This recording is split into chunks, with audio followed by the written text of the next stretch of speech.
Installe-toi confortablement près de notre feu sacré. Lune sereine, le podcast de nos sages matrices. C'est parti.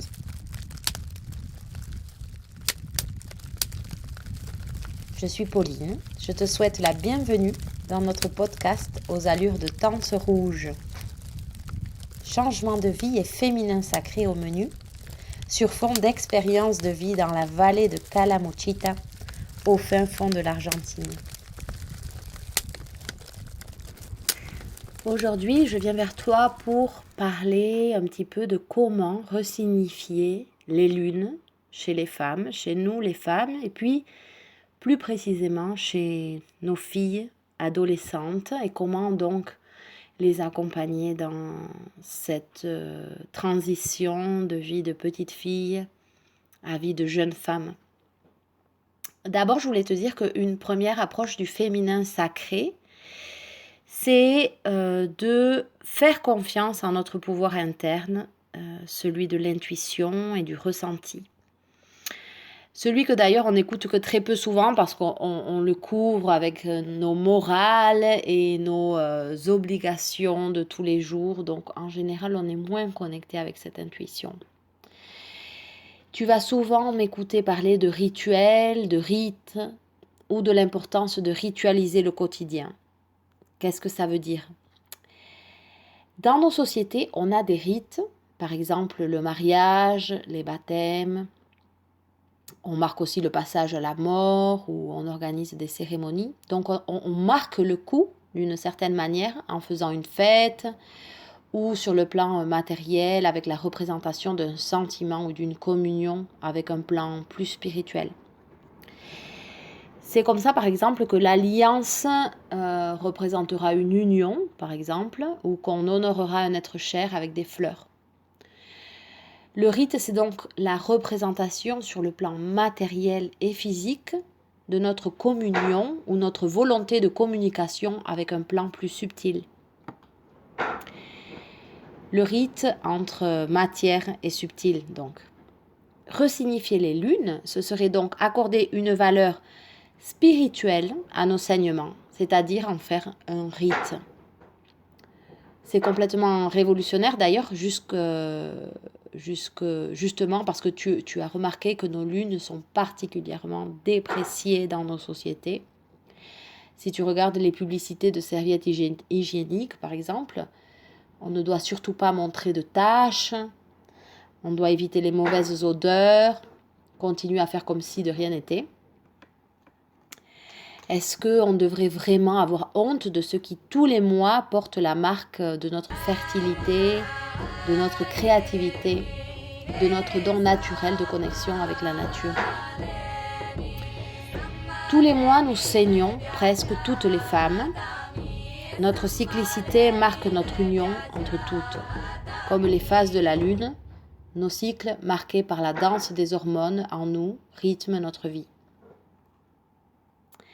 La prise de la pilule, par exemple, anéantit complètement ces cycles. Les hormones sont chamboulées et ne remplissent plus leur fonction. On devient pour le coup bien réglé et dominé par la chimie. Nos lunes sont pour ainsi dire mécanisées, fictives. Mais j'en reviens au rite. Et si nos saignements étaient une manière concrète de nous reconnecter au divin, de nous rappeler qu'on doit se retirer du monde, rentrer dans notre bulle et prendre le temps de faire le deuil de tout ce qui n'a pas pu être dans le courant du mois qui vient de s'écouler. Et si c'était le moment d'une synthèse? Et si on s'écoutait un peu? Et si on se reposait? Et si on remettait de l'ordre dans nos vies avant de commencer un nouveau cycle? Et si on prenait le temps d'une pause, se reconnecter à notre pouvoir intérieur, au lieu de faire comme si de rien n'était, continuer à aller en cours, répondre aux exigences de notre chef, courir à droite à gauche pour aller chercher les enfants à l'école, bref, rester branché, pour ainsi dire. Le moment des lunes dans les sociétés matriarcales, c'était ça. C'était un moment de communion entre les femmes qui saignaient toutes en même temps parce qu'elles étaient parfaitement alignées au rythme lunaire et de la nature. Elles se retiraient alors en marge de leur tribu pour définir ensemble le devenir de celle-ci. Elles faisaient confiance en leur intuition, et je dirais même en leur intuition collective, qui était valorisée, voire même vénérée par le reste de la tribu. En quelques mots, leur saignement était considéré comme sacré, comme un outil de connexion au divin, donc un rite. Et si je te disais, chaque mois, au moment de ta petite lune, pourquoi ne pas te retirer un petit peu du monde qui t'entoure ? C'est pas facile, tu me diras, parce qu'on a vraiment tellement de choses à faire et la routine, etc. Mais même 10 minutes, 15 minutes, 1 heure ou une après-midi, prends le temps de te poser et de ressentir ce dont tu as besoin, ce que ta matrice te demande. Tu verras, c'est vraiment, vraiment puissant. Parfois, ça peut être des envies folles de rangement ou bien de dormir profondément. Ce mois-ci, moi, par exemple, j'ai eu un très grand flot de créativité. Les idées sont arrivées par grandes vagues d'enthousiasme. J'ai sauté sur l'occasion et j'en ai profité pour vite tout mettre par écrit parce que c'était incontrôlable. Nous, les femmes, nous ne sommes pas compétitives par nature. Nous n'avons rien à prouver à personne, rien à cacher non plus. Je pense à ces pantalons blancs de la pub pour Tampax et je me dis, quelle image pour nos adolescentes. Quelle image d'ailleurs pour nous-mêmes au même âge quand on a vu cette pub. Quelle pression d'ailleurs tous les mois de devoir se cacher, de sentir qu'on était sale, de faire comme si de rien n'était, alors qu'au fond on vivait un tsunami de fatigue ou de rêverie ou d'angoisse. Nos lunes sont le rappel que toutes les femmes sont connectées autour de ce rite. Nous sommes cycliques, connectés à la lune et à notre mère Terre. Ce qui nous fait d'ailleurs particulièrement empathiques, puissantes et spirituelles. Nos lunes doivent être pour nous un honneur, une célébration à chaque fois, un moment de gratitude parce que nous sommes créativité, nature, fertilité, empathie et puissance. Alors, comment le communiquer à nos adolescentes ? Je pense que tu peux lui raconter déjà comment ça s'est passé pour toi la première fois. Ça peut être un moment de belle communion, d'échanger sur tes ressentis au moment où toi-même tu étais ado, parce qu'elle sera sûrement curieuse de savoir comment ça s'est passé pour toi. Tu peux aussi lui raconter comment tu vis ton cycle aujourd'hui. Si tu as un bon registre de ton cycle, elle s'en inspirera sûrement. Et au contraire, si tu le vis négativement, tu lui transmettras sûrement aussi ton ressenti. Donc c'est pour ça que le travail passe d'abord par toi-même. On se doit de déconstruire tout ce qu'on nous a dit sur le sang féminin et qui est faux. Ça peut être d'ailleurs un travail long et difficile.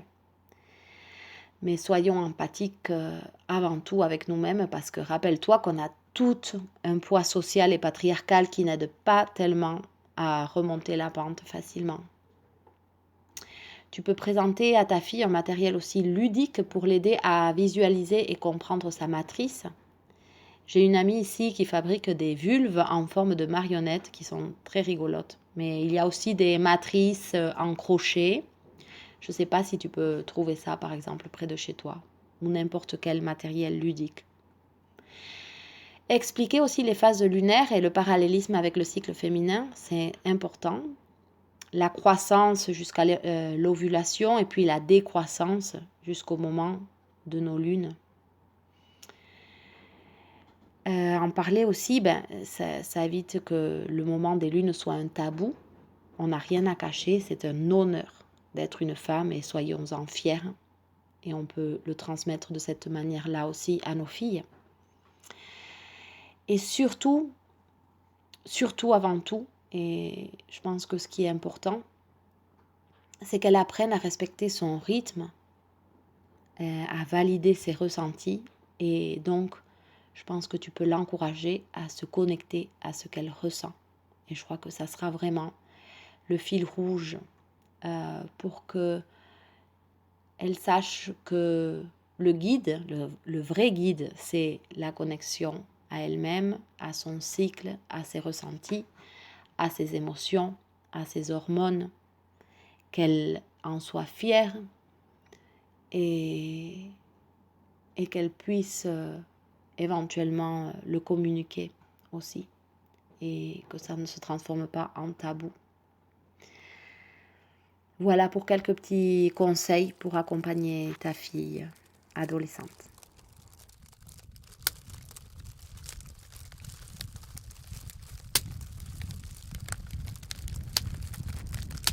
En deuxième partie, j'aimerais te raconter une expérience personnelle de quelque chose qui s'est fait hier, juste hier. En fait, j'ai eu l'idée de communiquer autour des premières lunes et de préparer donc un mois de réflexion auprès des femmes qui seraient désireuses de partager sur ce sujet. Donc j'ai commencé à tout mettre en place et puis en fait, ce que je ne savais pas, c'est que justement ma sœur était en train de préparer une petite cérémonie pour sa fille Zélia, pour ma nièce, en l'honneur de ses premières lunes.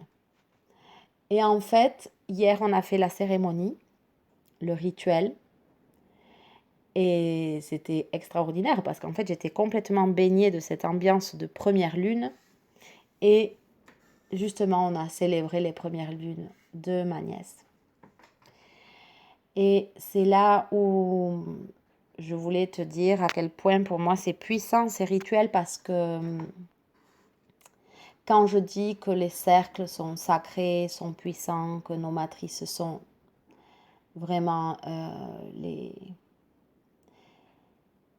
les centres sacrés de notre puissance, c'est parce que ça fait plusieurs mois déjà qu'on fait un travail familial, et surtout avec ma sœur, de se retrouver dans des cercles que j'organise, et puis que d'autres femmes d'ailleurs participent. Donc on fait régulièrement nos petites rencontres matrices, et je sentais que en elle, et puis par ailleurs donc en moi, et puis dans la lignée, on va dire, des femmes de ma famille, ben, ça travaillait bien, quoi. Parce que le fait que ma sœur participe à ces cercles, le fait que même si je les organise, pour moi, c'est des moments vraiment intenses et puis sacrés, dans lesquels je travaille aussi beaucoup sur moi-même. Et je me mets au même niveau que vous toutes, puisque c'est une rencontre sacrée d'égal à égal, de matrice à matrice. Donc je savais que depuis quelques mois, on travaillait vraiment sur nos matrices, et puis sur nos matrices en communion. Donc là, j'ai trouvé l'invitation vraiment grandiose, parce que déjà, on se retrouvait autour de la matrice en éveil de ma nièce, donc c'était pas rien. Et puis surtout parce que dans ce cercle, ma sœur avait invité ma maman pour qu'elle fasse partie de ce cercle. Et donc c'était la première fois que je partageais un cercle, une tente rouge, une rencontre de matrice à matrice avec ma maman aussi.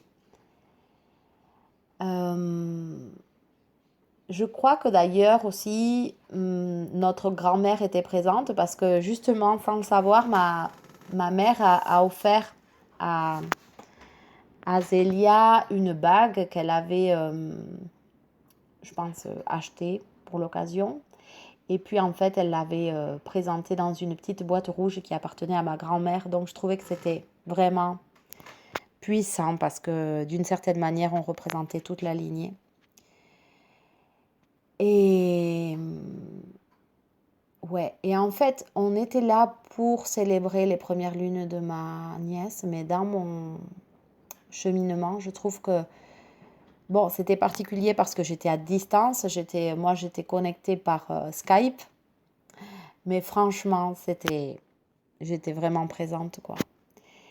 Et pour moi, ce travail-là, ça a été vraiment de terminer un cycle d'un travail assez difficile pour moi, qui est justement celui de me reconnecter avec mes racines, parce que en habitant très loin de mes racines, puisque je vis en Argentine et ma famille est en France, ça faisait longtemps que je travaillais la question de récupérer mes racines. Une façon de me reconnecter avec mes racines, ça a été justement de présenter tout ce travail sur la matrice en français, parce que c'est un travail que je fais depuis plusieurs années déjà, mais en espagnol avec des femmes argentines. Et donc de le reconnecter à des femmes françaises, de reparler français, c'était une manière de me rapprocher de mes racines volontairement. Mais il y avait tout un travail on va dire, plus énergétique qui devait se faire, et ça s'est fait hier, en fait, à travers ce rituel, dans lequel j'ai expliqué, j'ai parlé de l'importance du rite, justement. On a fait ce rituel, on a fait une méditation ensemble, on a connecté avec nos matrices, on a connecté avec l'histoire familiale autour de comment ont été vécues nos premières lunes. On a reconnecté avec avec ce féminin puissant, disons, cet aspect féminin, avec la maternité. Et donc vraiment, ça a été un acte symbolique, un rituel qui a vraiment, je trouve, marqué un renouement, je ne sais pas si on dit ça comme ça, mais une manière de renouer avec mes racines, d'une manière symbolique, mais en tout cas qui a été très forte en moi parce que je l'ai vraiment senti. Et j'ai senti que la boucle était bouclée, quoi, que j'avais vraiment terminé d'une certaine manière de me re-enraciner dans le clan familial à travers ce cercle symbolique. Donc, c'est pour ça que je défends tellement le travail en cercle de femmes, que je défends vraiment le travail sur la lignée des femmes de notre famille, sur la connexion de nos matrices, même de façon virtuelle ou même de façon souterraine. Mais en fait, je pense que nos matrices sont connectées au-delà des distances, au-delà du temps même. Et vraiment, c'est ça que je voulais partager aujourd'hui, c'est que ça a été un rituel très puissant. C'est pour ça que je vous invite tout le temps à organiser des cercles, à participer à ces cercles, parce que sur le moment, on peut le vivre d'une manière simple en fait. Simple, et puis on peut s'émouvoir, on peut le vivre d'une manière même parfois très intense, ou tout le contraire, vraiment d'une manière simple, je veux dire. Et puis en fait, ce jour-là, on sent qu'il y a quelque chose qui s'est passé, il y a quelque chose qui a bougé, et puis les répercussions, elles peuvent être le lendemain, elles peuvent être dans nos rêves, elles peuvent être dans des circonstances après qui apparaissent dans nos vies, des choses inattendues. Donc je pense qu'il faut faire l'expérience. Il faut faire l'expérience du rite, l'expérience de la connexion à nos matrices, simplement en parlant de nos matrices, en les laissant aussi s'exprimer à travers nous, et en croyant tout simplement à la magie de ces matrices qui sont vraiment, vraiment puissantes. Donc, lancez votre intention, lancez votre souhait, posez des questions à vos matrices, et vous allez voir que tôt ou tard, dans vos vies apparaîtront les réponses, des fois de manière très inattendue, comme dans mon cas hier, quoi, où en fait on allait célébrer les premières lunes de ma nièce et puis finalement j'ai senti que pour moi c'était autre chose aussi. C'était un ancrage plus profond, d'un travail qui a déjà plusieurs mois de trajectoire en moi. Et donc, c'est pour ça que la réponse est arrivée hier et la fin de ce travail aussi. Voilà. Ben, je vous dis à très vite. Et puis en attendant de partager ça dans un cercle, dans une tente rouge, je vous laisse à vos réflexions et à vos connexions avec vos matrices. À très bientôt.